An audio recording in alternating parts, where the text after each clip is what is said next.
Good evening, guys. Welcome. My name is David Etienne of Etienne Business Solutions, and I'm glad that you could join me today on this little podcast. Now, a few days back on another platform, I had touched on the whole matter of capital gains, the buying and selling of investment properties, and basically we had looked briefly at capital gains and capital gains tax, etc. I just thought that I would delve a little deeper into this whole aspect of selling securities, selling assets, resulting in capital gains or losses, their treatment, and what we need to be looking out for from time to time. Now, just as a quick recap of what I had mentioned back then, basically once we have a transaction in what I call a capital asset, it could be property, it could be a bit of equipment, it could actually be in some securities. Once we have a capital transaction, we buy or we sell, there's going to be, it's not impossible to break even, to have something that value $1,000 and to sell it for exactly 1,000, and therefore no gain or loss is made. But in most instances, there's going to be either a gain or a loss. So we end up with a capital gain or a capital loss. I'd gone on also to mention that where there's a capital gain, then quite often we have to contend with capital gains tax. Where there's a capital loss, then it is possible for us to get some tax write-off, and we'll talk about that in more depth just in a matter of time. I want us to open this afternoon though by looking at the distinction between what is referred to as realized gains as opposed to unrealized gains. Realized versus unrealized. You only realize a gain or a profit if you have sold, if you have a buying or selling transaction that has taken place. That is when you can realize, that is when you are able to acknowledge that I have made a profit, a gain, or I have made a loss. So you have realized the gain. So what it means is that if you should have a rental property, for example, and that property you bought it for $100,000, and at some point in the future you sold that, at some point in the future when you value that property, the current valuation is $120,000. Then yes, the value has moved up from the original purchase price of $100,000 to this new market value of $120,000, and so one would say you have made a capital gain of $20,000. This capital gain, however, is what is referred to as a book gain or as a paper gain, meaning on the books the cost to you was $100,000, but the current today's valuation is $120,000. So that property has accumulated in value to the tune of $20,000. So on the books, it is showing that you have an asset valued at $120,000. So you consider yourself making a gain of $20,000. However, that is what we refer to as unrealized gain, because although it is showing on the books that the value has increased from $100,000 to $120,000, you are still holding that asset. You have not sold the asset, and that's the only way you can realize that gain, by selling the asset. So what it means, therefore, is that you can have a series of gains where your asset keeps on increasing in value year over year. But until you sell, until you dispose of that asset, then it is all unrealized gain. A simple example is your home. You bought your home for $200,000 and over time your home has appreciated and is now say valued at I said 200,000, it is now say valued at $350,000. Then yes, you have an asset, which is your home, holding at 350,000. But you know, unless you sell this house, then there's no way for you to get or to realize this value that is tied up in the asset. So we distinguish therefore between unrealized and realized gains. Once the gain is just a paper gain or a book gain, it is not realized.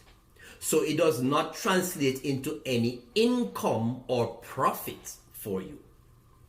And as a result of that, there would be no income tax implication, no capital gains tax implication, because you have not taken action or taken steps rather to pull this value, this increased value from the property. So yes, the value is higher, the valuation is higher, and it has its benefit because, for example, if you were thinking of using such property as collateral in some other business transaction, then you have a collateral now that is standing at, I'm using the same 350,000 as opposed to the original purchase price of 200,000. So there's a lot of benefits to be derived, but it is still unrealized and will always be unrealized until sold. And as a result of that, there will be no income or profit rather. No profit will be recognized, and so no tax implication in terms of capital gains tax or whatever we call it, okay? Very important distinction between realized versus unrealized gains. Now, on the loss side, the principle remains the same. You bought this asset, this investment for $100,000, and when you value it a year later, the valuation comes out at $80,000. So you say, okay, I have lost $20,000 on this investment, but it is a book loss, a paper loss. It just has shown that the valuation has gone down.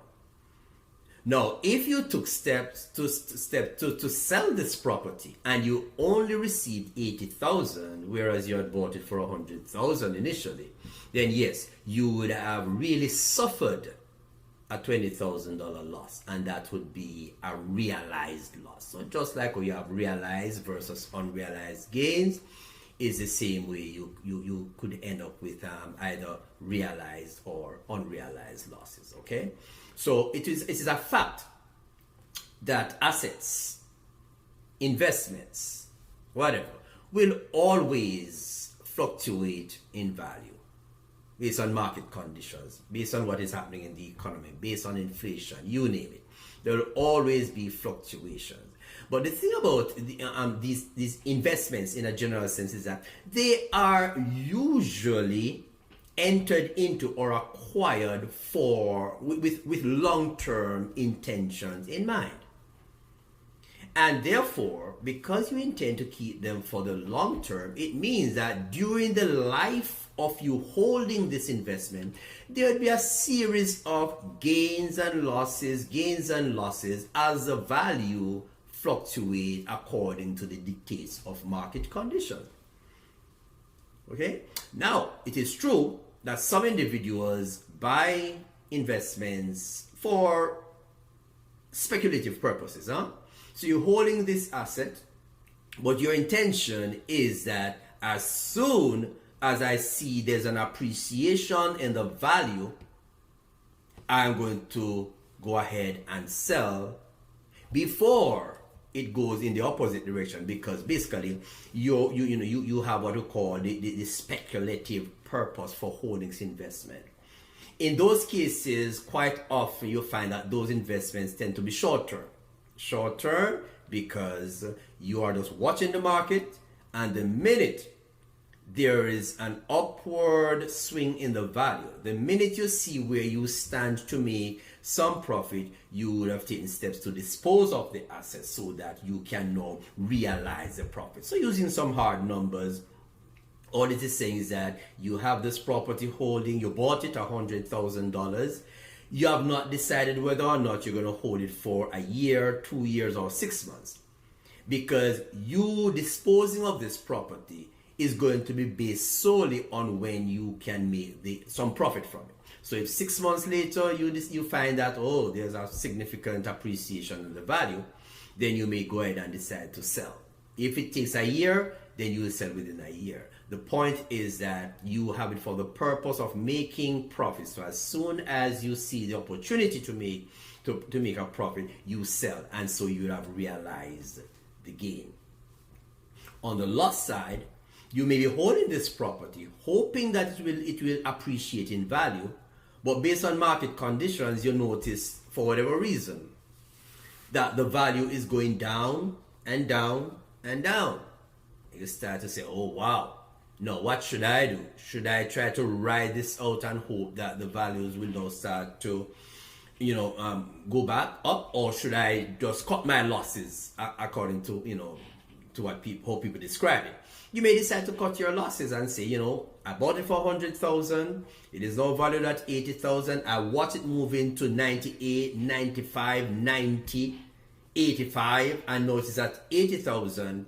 I don't think I want to hold this any longer. I'm not taking any more chances. I'm disposing of it. And so you dispose of it for 80,000. So you bought it at 100, you sold it for 80,000. So you have incurred a $20,000 loss. As I said earlier on, if you noticed, up to the point prior to you selling the property, you had an unrealized loss.